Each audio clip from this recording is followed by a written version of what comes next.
Hi ಎಲ್ರಿಗೂ ನಮಸ್ಕಾರ. ನಾನು ನಿಮ್ಮ ದಿಲೀಪ್ ಗೌಡ್ರು ಮಾತಾಡ್ತಾ ಇದ್ದೀನಿ.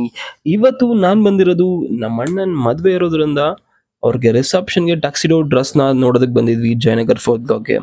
ನಾವು ಹೋಗ್ತಾ ಇದ್ದಂಗೆನೆ ಸರ್ ಬನ್ನಿ ನಿಮಗಂತಾನೆ ಹೇಳ್ ಮಾಡಿಸ್ದಂಗೆ ಎರಡು ಸೂಪರ್ ಡಿಸೈನರ್ ವೇರ್ ಇದೆ ಅಂದ್ಬಿಟ್ಟು ಸೊ ಅದನ್ನ ವೇರ್ ಮಾಡಿಸಿದ್ರು. ಅದನ್ನ ನೋಡ್ತಾ ಇದ್ದಂಗೆ ನಮ್ಗೆಲ್ಲರಿಗೂ ಇಷ್ಟ ಆಯಿತು. ಎರಡು ಕಲರ್ ಕೊಟ್ಟಿದ್ರು. ಸೊ ಎರಡು ಕಲರು ಅವ್ರಿಗೆ ತುಂಬ ಚೆನ್ನಾಗಿ ಕಾಣಿಸ್ತಾ ಇತ್ತು. ಆದರೆ ಅವ್ರ ಎಕ್ಸ್ಪೀರಿಯನ್ಸ್ ಬಂದು ಐಶ್ವರ್ಯ ಅವರೇ ನಿಮ್ಗೆ ಏನು ಅನಿಸ್ತು ಡ್ರೆಸ್ ನೋಡಿ? ಸ್ವಲ್ಪ ಎಕ್ಸ್ಪೆನ್ಸಿವ್ ಅನಿಸ್ತು. ಅಳಕ್ಕಾಗ್ದೆ ನಗಕ್ಕಾಗ್ದೆ ಅಳಕ್ಕಾಗ್ದೆ ಬಾಳಕ್ಕಾಗ್ದೆ ಸಾಯಕ್ಕಾಗ್ದೆ ಮರಿಯಕ್ಕಾಗ್ದೆ ಯಾವ ಸೆಲೆಕ್ಟ್ ಮಾಡಿದ್ವಿ ಅಂತ ಮದ್ವೆ ಈ ವ್ಲಾಗ್ ಅಲ್ಲಿ ಮಾತ್ರ ಆ ಡ್ರೆಸ್ನ ಅಲ್ಲಿಂದ ಅಂಗಡಿಯವ್ರಿಗೆ ಟಾಟಾ ಬಾಯ್ ಬಾಯ್ ಹೇಳ್ತಾ ಆನ್ ದ ವೇ ಬರ್ತಾ ಹರಿ ಸೂಪರ್ ಸ್ಯಾಂಡ್ವಿಚ್ಗೆ ಹೋಗಿ ಸ್ವಲ್ಪ ಸ್ನ್ಯಾಕ್ಸ್ ಮತ್ತು ಹಂಗೆ ಸಾಫ್ಟಿ ತಿನ್ಕೊಂಡು ಅಲ್ಲಿಂದ ಮನೆಗೆ ಹೊರಟ್ರಿ. ನಾನು ನೆಕ್ಸ್ಟ್ ವಿಡಿಯೋಲಿ ಸಿಗ್ತೀನಿ. ಶಿವನೇ ಶಂಭುಲಿಂಗ.